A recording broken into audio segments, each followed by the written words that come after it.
Greetings, vinyl community. This is a response to Bill at the Vinylverse and his prog rock tag, his response to the proliferation of various genre tags that have been going around through the vinyl community. So I would like to start with Bill's first of the 20 questions, which is the album that got you into prog. So this is the first album by a band associated with the prog rock genre, but not a really proggy album by them. This is the third album by Jethro Tull, Benefit. This is the first album by Jethro Tull that I got in 1970 when it was released. This is not an album that features odd time signatures or epic multi-part constructions, but those are the sort of things that come later in Jethro Tull's catalog, and even earlier as far as the odd time signatures with Living in the Past. But this is definitely a gateway to prog rock for me. And that term gateway is one that will pop up again in this tag. Second question is an album with 4 or fewer songs, because of course prog rock is associated with lengthy epics. And this is an album that has 4 or less songs, 4 or fewer songs, depending on how you count it, because it's Contre-Coche by the French band, classic band Magma. The tracks are Contre-Coche Part 1, Orc Alarm, Contre-Coche Part 2, and Coltrane Sundia. So depending on whether you count Contre-Coche as 1 or 2 tracks, this is either a 3 or 4 track album. In any event, it's a monster of a recording and very, very progressive. Second question is show a record on the Vertigo label. And I don't currently own this album on vinyl, but I own a single from the album on vinyl. So this is Babylon by Aphrodite's Child from Greece, featuring Mr. Vangelis Papathanasiou on the organ. This is from the album 666, their classic of prog rock.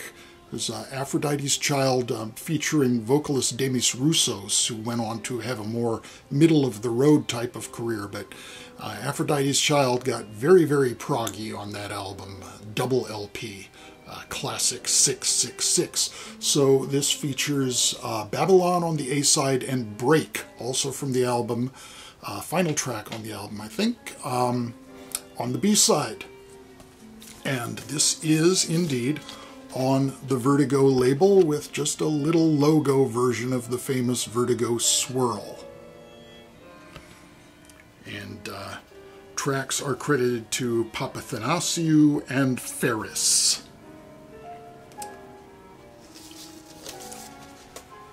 Okay, the next question is, show an album with epic keyboards, because keyboards, organs, pianos, synthesizers are very much a part of the classic or stereotypical prog rock sound. And Refugee is the album that I chose, the sole album by this band that features the former rhythm section of The Nice with Swiss keyboardist Patrick Moraz just before he quit this band to join Yes. And on this album, Moraz is credited with playing organ, mini-moogs, AKS synthesizer, piano, clavinet, pipe organ, previous credit for organ presumably meaning Hammond, mellotron, marimba phone, alpine horn, meaning one of those enormously long horns played in the Alps, electronic slinky, don't ask me, electric piano, and occasional vocals. There they are in all their proggy fashion sense. Refugee from 1974. And speaking of synthesizers, As I tape this, as I make this video, today is the anniversary of Robert Moog's birth. The creator of the Moog synthesizer was born on this date, May 23rd, 1934. So, yay Bob Moog. The next question is this prog? Show an album where it's debatable whether it's prog rock. Now, the conventional wisdom is that ground zero for prog rock happened in 1969, that there were precursor albums, there were psychedelic albums that weren't really fully fledged prog, but a certain release in 1969 sort of codified everything, and that was the birth of true prog rock as we know it. And I think that's a load of bull, that there are definitely early albums that are absolutely and unequivocally prog rock albums. And I started to just sort of amass a bunch that I was going to show. It was even going to have a theme because they all happened to be second albums by the artists involved. But that got to be too many, and it was like, that should be a video all on its own. The precursors to prog rock, or the pre-King Crimson prog rock albums. But I'm choosing one of those to show, and that is one of the very earliest albums that I think is absolutely a prog rock album, Days of Future Past by the Moody Blues. You do have epic multi-part structures. Nights in White Satin is so familiar to us all after all these years that it's hard to think how groundbreaking it is, what an extraordinary piece of composition it is, and how different it is from pretty much anything that had gone before. Of course, this is a collaboration with an orchestra, so it's a melding of classical music and rock, back when that was a very adventurous thing to do. Of course, melding orchestras with rock music has been done many, many times since, but this is definitely a milestone and a true, not just a progenitor, but a true early example of prog rock. Okay, the next question is show an album from a German artist, and I chose to show Amandul 2, or Dul 2, I don't know how to pronounce that double umlauted U there, from Germany, with the wonderful psychedelic artwork. This gatefold hasn't even been opened all the way to, it's still crackling. This being a modern day reissue from the Cleopatra label on very cool vinyl. Dig that.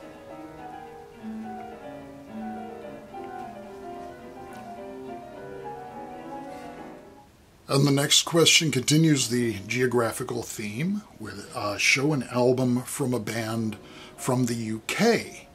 And of course there are many, many prog rock albums from British bands from England and the Associated Islands. But few bands are more English than Caravan. They are a truly English band of Englishmen from England. And none of them more English than Mr. Richard Sinclair, who signed this copy of the album. This is Caravan's second album. If I could do it all over again, I'd do it all over you. Those naughty English boys, aren't they? And one more geographical question. Name a band, well, not name a, show an album from a band from North or South America. So let's go up to the frozen north of Canada and show a band called Terraced Garden. Terraced Garden was basically a one-man project by Carl Taffel. He's credited with electric and acoustic guitars, bass, piano, mellotron, clavinet, synthesizers, glockenspiel, vocals, lyrics, and percussion. And the remaining musicians are featured players on drums, flute, violin, and piano. This is from the early 80s, 1982, and this is the first Terraced Garden album. This album has a distinct influence of King Crimson, 70s King Crimson, of course, not what was happening right then, since this was about contemporaneous with King Crimson's resurrection in the early 80s.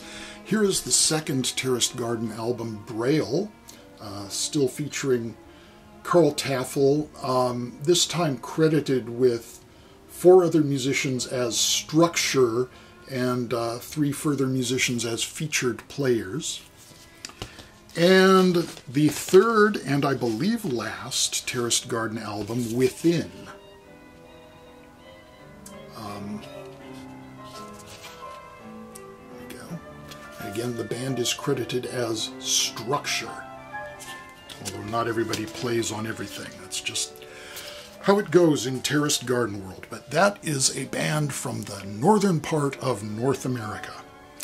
The next question is number 9. Show a gateway prog album. Well, this is an album I alluded to earlier in the video. The first album by King Crimson.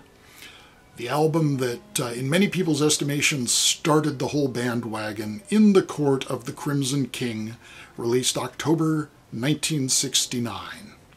An iconic cover. And an album that's very much accessible to someone who hasn't listened to prog rock before, but very much displays the elements of prog rock in a pretty uncompromising way, and very much a groundbreaking way. So that would be the album I'd recommend for a first-time prog rock listener. Not unrelated to that, since the person asked about in this next question was a member of King Crimson for more than one period, and that is show an album that Bill Bruford plays on. This is a brand new reissue. This is not really a prog album, but Bill Bruford does play on X Dreams by Annette Peacock from 1978. This is a brand new reissue on the Sundazed label, and it's on cool gold vinyl. And this is more in a slow burn, very sultry, very sexy jazz funk direction. Not really what I would call prog rock, but it's certainly got some of that DNA in there, and some amazing musicians playing on it, besides Annette Peacock on vocals. Guitars by Mick Ronson, Chris Spedding, Brian Godding, Phil Lee, Tommy Cosgrave, and Jim Mullen.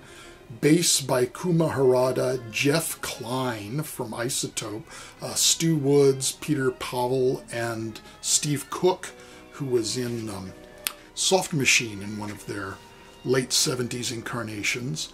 Bill Bruford on drums, also John Halsey, good old, what was his name in the Ruddles? What was his name? I can't think of it.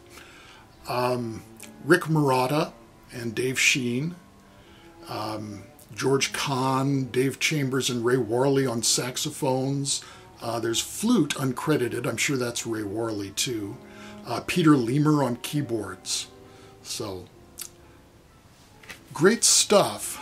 Not a King Crimson type album, and there is Bill Bruford present. Show a concept album. I chose this album by the Finnish bassist and keyboard player Pekka Pohjola, and the album, I'm not sure I should attempt to pronounce the Finnish title. This was released in England on the Virgin label under the title B the Magpie. So B presumably stands for this name. So I guess haraka must be Finnish for magpie.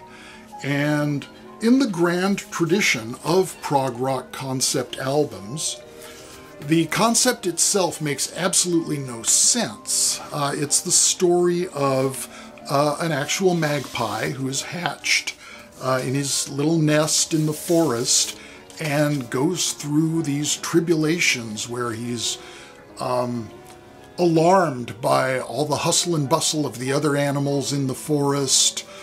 He tries to calm things down by dancing, but is shouted down by the other animals. He has a dream where he's a general leading an army into war against the Roman legions, and awakens thinking that he's still a general and tries to order the other forest animals like soldiers, and that doesn't work out for him, and eventually it all just goes away and he finds peace.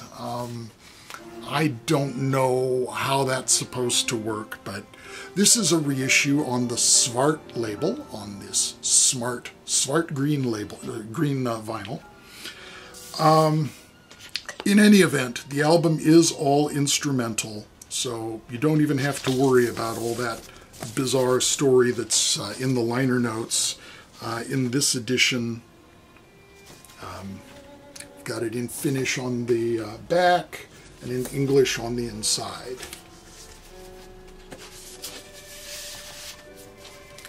And the music itself is not a million miles away from another prog rock concept album about a bird that's all instrumental, Snow Goose by Camel. I think if you're into Camel, and particularly that album, you'd find this very enjoyable. It's got a very symphonic kind of feel to it. It's sometimes, I think, classified as fusion related. It's really not very jazzy at all, despite having a fair amount of saxophone presence. It's really more of a classical rock thing, quite similar to Camel is what I would compare it to, and as far as better known prog rock bands from the English-speaking world. Okay, question number 12 is show a female prog artist or band fronted by a female performer.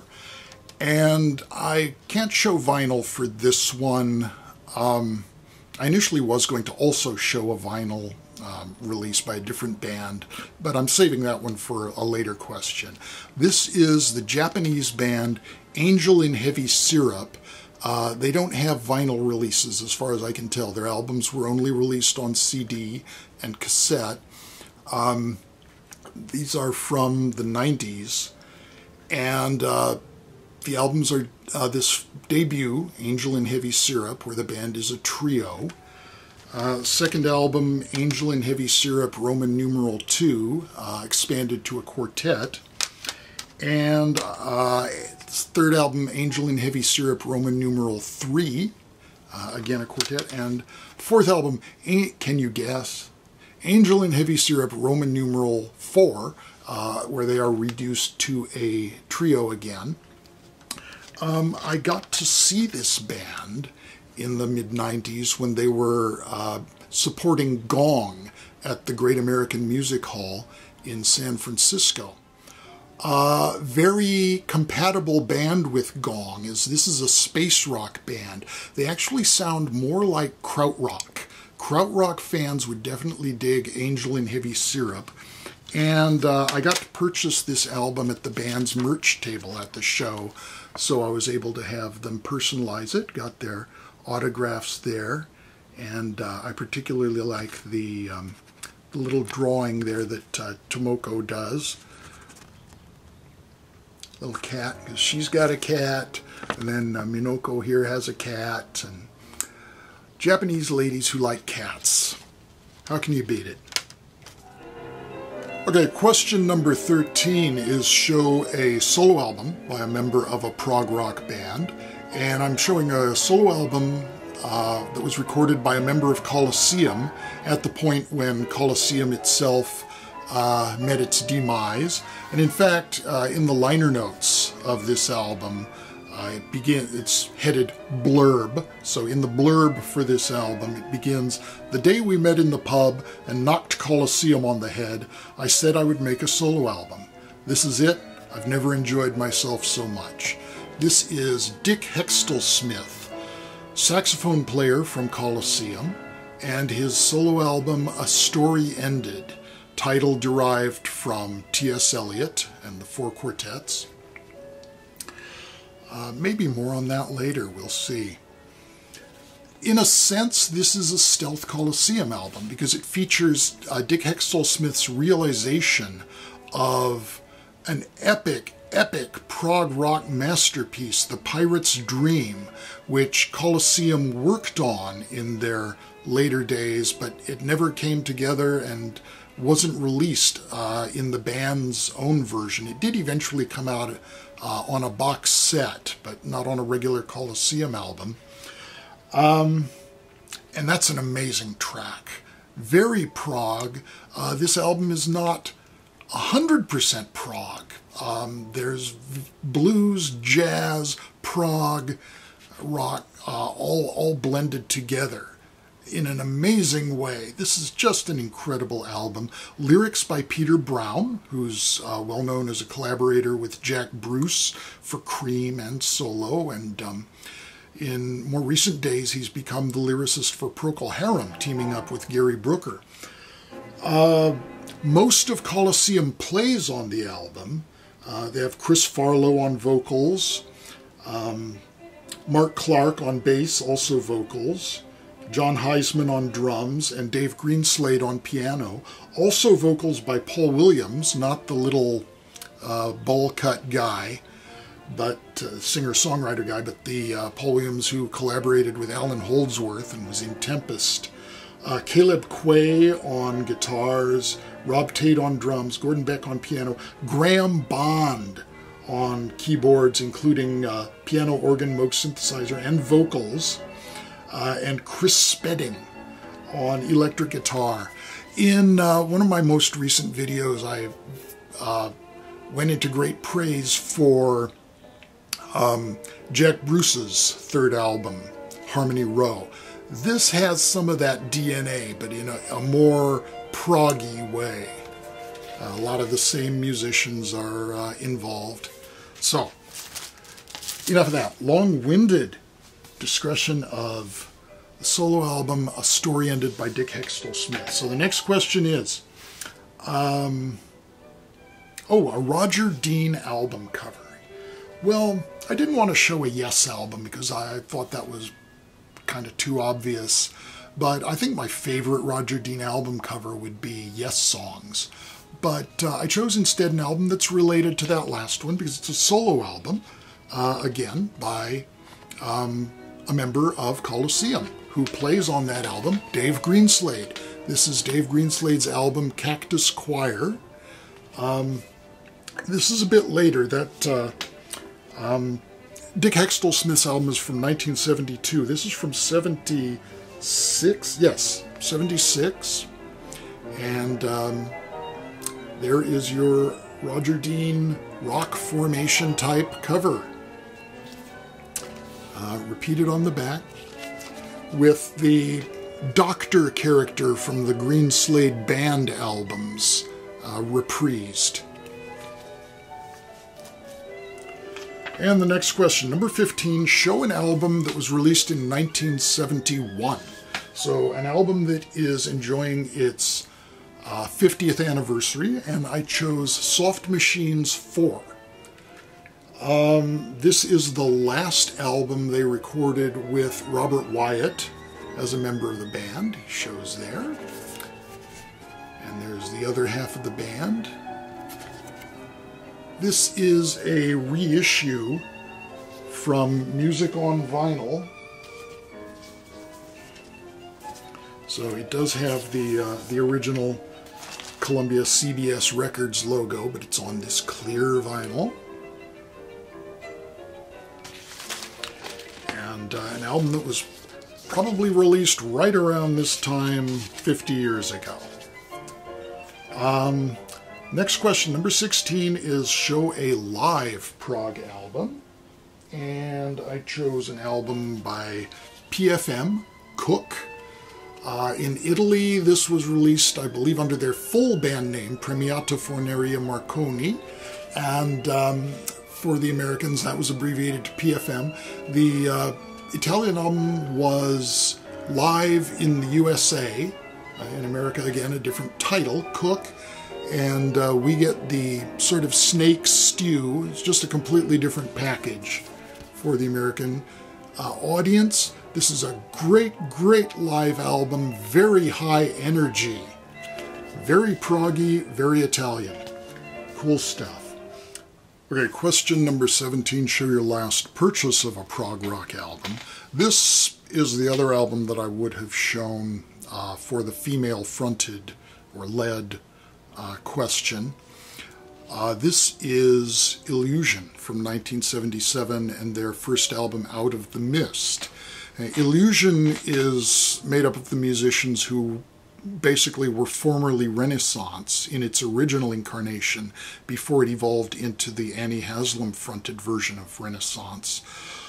Unfortunately, Keith Relf did not live to see this album made, but it is still fronted by his sister Jane Relf and features Louis Chinamo, John Hawken, Jim McCarty from the original Renaissance, John Knightsbridge, and Eddie McNeil.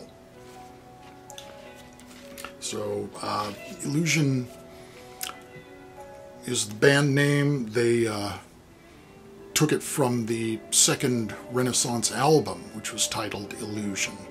So, that's the most recent prog thing that's found its way here.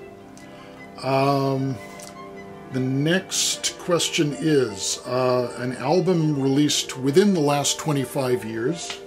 So here is a modern prog band, Sonar.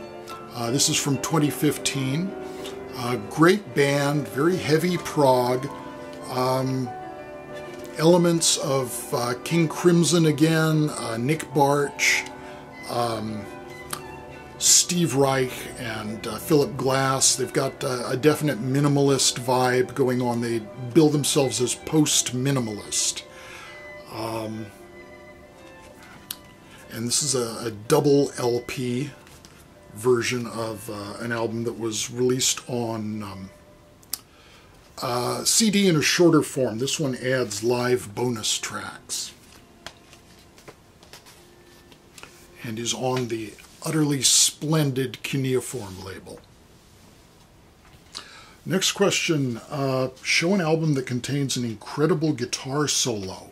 So I'm going to have to repeat a band here because I'm showing Jethro Tull again, which I started out with. Minstrel in the Gallery. Title track has just a devastatingly great guitar solo by Martin Barre. I almost went with a different Jethro Tull album. My first instinct was to grab Aqualung. Again, the title song has an iconic solo by Martin Barre. But this one I think is a bit more proggy. So Minstrel in the Gallery it is, with the upside down back cover so you can flip it this way instead of this way. How about that? Final question is, what prog rock album is #1 on your want list?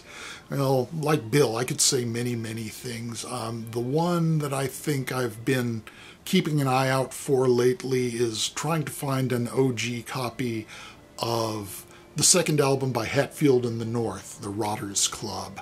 And if I were smart, I would have pulled the CD so I'd at least have something to show you. I have the first album, although my copy is an American without the gatefold, but second album, The Rotters Club, and I even had held on to that one for such a long time before, you know, when I was still letting go of my vinyl collection. So I held on to it for a long time, but then it escaped me and now I want it back. Hatfield and the North, The Rotters Club, also the band that Dave Stewart was in before Hatfield and the North, Egg. I'd really love to find anything on OG vinyl by Egg, especially the Civil Surface. Their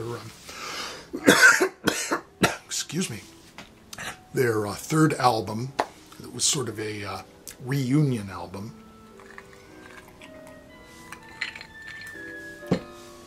Cheers. Anyway, that's it. That's the vinyl tag. Thank you, Bill, for coming up with the questions and starting the ball rolling.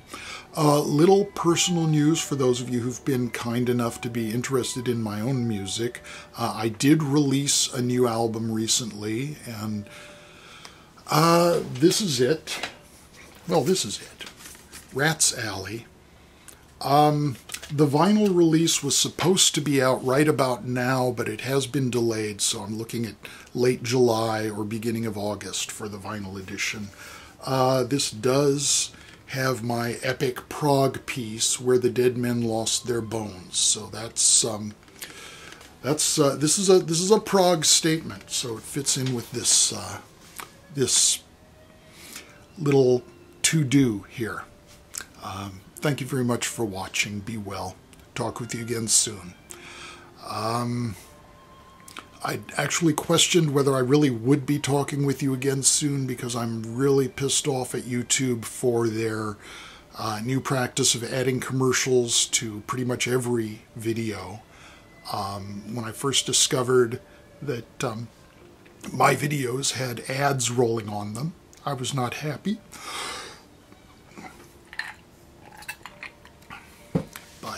I'll spare you the rant because my voice is going. Bye-bye.